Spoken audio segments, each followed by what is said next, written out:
Hey, what's up, guys? Alright, so this week's chapter starts up a fairy tale literally at the exact moment where Gajeel and Juvie are freaking out about the fact that Touka has a tail. Now, they even yell out the fact that she has a tail, and as soon as she notices that she's letting it slip, she just pops it out of existence, like it completely disappears. And then she tries to play it off as a joke, saying, hey, you got to call fairy tale. Is this like a kind of greeting that you guys normally do, where you just yell tail at each other? Which everyone kind of just laughs it off. Even Mary Jane actually even tried to make it an official thing. But yeah, it's now official. Gajeel and Juvia, even Lily, because Lily was actually able to see the tail. The three of them are now 100% certain that there's something up with Touka and there's something that she's hiding. Now, for some reason, even though Levy was sitting right next to them, she didn't get to see it. But there might be a reason for that. I'm going to bring it up a little bit later. Anyway, after we get done with that, we head over to Sabretooth of all places. And we actually see that apparently Sorano ended up joining the guild, which makes a lot of sense since her sister is Yukino, and Yukino's part of Fairy Tail. Part of Sabretooth. And she, for the most part, had no idea that her sister was even still alive. Of course, at the end of Fairy Tail, she'd want to end up joining up with the guild so she can, be in contact with her sister even more. So see the two of them hanging out, and we see that Jalal is actually visiting Sabretooth because he's like passing by on a mission. He just decided, you know what, fuck it, I'm here anyway. I might as well stop in and say hello. So while he's there, and he tells them that he's on a mission. They say, oh hey, well if you're on a mission, is there anything we can do to help? You're looking for someone. Can we help you out in finding them? And he basically says, yeah, I'm looking for this very dangerous person that if you come in contact with them or if you happen to find them, do not come in contact with them at all. Do not interact with them at all. And he ends up handing him a picture of the person that he's looking for. And it turns out the person he's looking for is Touka. Yeah, Touka is the actual dangerous person that he's actually looking for. He mentions that there was some kind of incident that she was involved in, and before that reason, he's searching for her. Now, he doesn't really go into any details about what the incident is, or even who she actually is. He even just mentions that, he can't give her real name, but for now, she's going by Touka, so, that's what you can associate with her when it comes to her identity. But anyway, he tells her flat out, if you find her, do not interact with her under any means necessary. Now, this has me wondering, because in the last chapter we found out that she's told basically everyone from Fairy Tail that her magic had to do with water magic, like that she was a water magic user. But the fact that Gajeel is basically telling everyone not to interact with her at all has me wondering, maybe she actually was lying about the fact that she actually uses water magic. And maybe her magic is actually something more like memory manipulation or something like that, or reality manipulation. Something basically that could trick people into thinking that she actually is, friendly, or that she is as nice as she seems to be, which will explain the reason why everyone in Fairy Tail has taken such a liking to her, except for Gajeel and Juvia, who, I guess for some reason, are unaffected by the curse or unaffected by her magic. And really, there could be any number of reasons why the two of them, of all people, are unaffected by her magic or have been able to break free from her magic.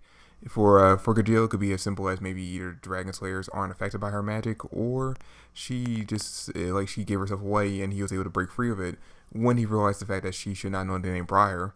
And when it comes to Juvia, it could just be as simple as basically she dissed Gray. Her anger from her dissing Gray and saying that Natsu's better could just have snapped her out of mind control magic. So yeah, when I was reading this part of the chapter, I was actually extremely hyped because this is actually something I was hoping that would happen. I was hoping that Sting and Rogue, of all people, would actually be reintroduced into the plot, simply because of the fact that, the whole, the main plot of this story is basically taking down, or at least going up against these 5 dragons. So I was hoping that we'd actually get to see all the Dragon Slayers be reintroduced. So the fact that, Sting, Rogue, and the rest of Sabretooth are going to be helping out Jalal on his mission to find Touka, and the fact that Gajeel and Juvia, Lily, and Levy are all investigating Touka, eventually their paths will have to intersect, and they'll end up joining forces to take down Touka or to figure out exactly what's going on with her. After that, we check back in with Natsu and them, and their part of the story is pretty much simple. They pretty much are trying to figure out exactly how they're going to gain information about the water dragon without basically being killed off by these fish. And at the same time, they're trying to figure out exactly how they can meld things over with the fish, because they basically come to the conclusion, even though they were told to take down the dragons, officially the mission is to seal the dragons off. And what Lucy basically describes to them is basically seal could mean any number of things. It could mean kill, it could mean basically defeat. It could even mean basically talk someone out of basically not antagonize or not basically destroying the world. So basically their mission isn't officially to kill the dragons. So because of that, they have no real reason to fight against the fish or the fish for to fight against them. If they could just find a way to peacefully discuss exactly what their plan is, maybe, find a way to peacefully talk to the water dragon and actually get him not to basically drain the world anymore, to basically make him peaceful, then their mission, or at least this part of it, is successful. So basically their plan is they're going to turn the fish, which by the way, we get to see all of them get turned into normal fish except for fucking Wendy, who gets turned into a jellyfish, literally the exact same look that she imagined in the previous chapter. So yeah, I guess my theory was kind of right, even though I was wrong about the whole curse thing, or the potion that they took to breathe underwater could actually turn them into jellyfish. The fact that she actually did end up turning into one kind of proves that I was a little bit right. Now I do gotta admit, when I was reading this part of the chapter, I actually kind of got a little bit upset. And, I was a little upset because it has to do with my favorite character from the series, which is Natsu. And I actually honestly thought that Natsu's character, over the series, he had matured enough that he was past what he did in this chapter. And that's basically when they all decide that they're not going to outright kill the water dragon. They're going to, try to find a peaceful solution to the whole thing. He starts to pout a little bit. He starts to get upset. And basically Earth has to tell him, hey, you of all people should know that not all dragons are inherently evil. So, kind of just bug up about it. We're not going to try to kill the dragon outright. We're going to try to find a peaceful solution. And he basically just he's upset about it. And he basically says, all right, fine, I'll join up with your plan. But if him or any of the other dragons try to hurt you guys or, are proven to be evil, I'm not going to hesitate to take them down. And, I get it. It fits with his character. But at the same time, I thought his character would have matured past this where he would pout about it or he'd be upset about the fact that he's not outright able to kill something.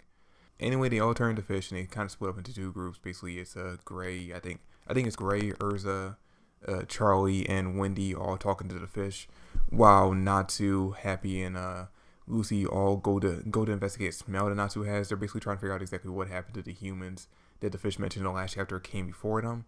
And when Natsu actually ends up smelling a human, the three of them actually run off to figure out exactly where that smell's coming from. And they reach this underground dungeon, or this underwater dungeon, where you see this chick just kind of hanging there in a cell. Now, she has a guild mark on her shoulder, and I tried to figure out exactly what guild mark that was. I looked up all the guild marks from Fairy Tail that we've been introduced to before. As far as I can tell, none of them exactly match it. Now, it could just be, just the way it was drawn in this chapter. It won't be the first time where a mark that's supposed to represent a group was kind of misdrawn in one part of the chapters, and then you find out it's actually one that you actually knew before. The same thing happened in Black Clover a few chapters ago when we met this actually member of the Purple Orcas who got turned into an elf. Even though the crest on his chest didn't exactly look like the Purple Orca's crest, he actually was identified as being a member of that group. So, like I said, it could just be something, it could just be a misdrawing, or it just could be like the artist was trying to quickly draw the image and didn't really give any thought to exactly what guild it's supposed to be a member of. But that's pretty much it for the chapter. Now, this chapter kind of did reaffirm my, suspicions about certain characters. For starters, Touka, maybe she's not exactly a penetrate dragon, but this actually kind of reconfirmed my suspicion that she actually is working for one of them. Because why else would she be looking for Natsu? I mean, I can't really think of any other reason why she would be looking for Natsu. Unless she was actually a member of, I'm trying to think now, was there a member of the Avatar Guild who was like a cat person or anything like that? Because that would be the only other reason why she would know Briar's name and be looking for Natsu, since Natsu is the one who defeated the Avatar Guild. He basically took them down by defeating their god that they were trying to summon. So that's the only other reason I can think of why she would actually be looking for Natsu or so attached to Natsu. But I can't think of any member of the Avatar Guild who was a cat person. If you can think of it, let me know in the comment section down below, because like I said, right now at the top of my head, I can't think of any.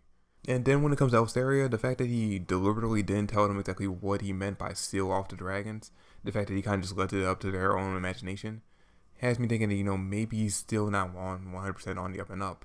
Maybe he actually is kind of trying to manipulate them into thinking that they have to take down the dragons or kill the dragons. Because why else would you send people after the dragons if your intentions aren't to kill them off? Basically say to seal them. And I tell them, hey, I don't mean kill them. I don't mean steal them by killing them. I mean stealing them by making them peaceful, or stealing them in a magic circle, or stealing them in a location so they can't leave and go basically destroy the world. Why else would he kind of deliberately not tell them exactly what he meant by steal, if he wasn't just trying to kill them off? And if they actually are proven to be peaceful, like the water dragon seems to be, then I would assume that he actually isn't on the up and up. And like I said, maybe he actually is one of the penetrate dragons who's trying to basically gain control by taking out all the other ones. Or maybe he actually is just some kind of evil third party who actually is, fearful of the penetrate dragons and actually has his own plans that, they would interfere with. And he's basically trying to get Natsu and them or any other person who could actually be strong enough to take them down, get them out of the way so he can actually go forward with his plans. I don't know. We'll have to wait for future chapters to find out. But that's pretty much it for the chapter. That's it for the review. Thanks for watching. Hope you enjoyed. If you did, drop me a like, subscribe to the channel. I greatly appreciate it. Comment down below your thoughts and theories, and I'll catch you guys later. Peace.